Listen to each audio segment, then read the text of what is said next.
Let's make a pattern group.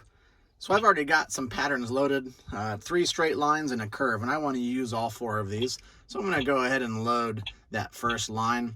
And then I'm going to click this AB button right here. Load line 2, which is my second straight line at 45. Hit that AB again. We're going to load line 3.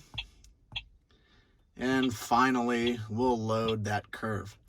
So now I have 4 lines loaded in this field, and I can cycle through those using these buttons at the top to get to the line that I want.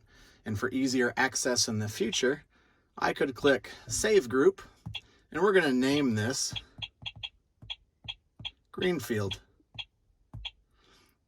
So now I have a pattern named Greenfield, or a group named Greenfield.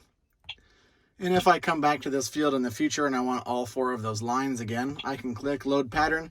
Instead of loading all 4, I just have that group. And it's that easy.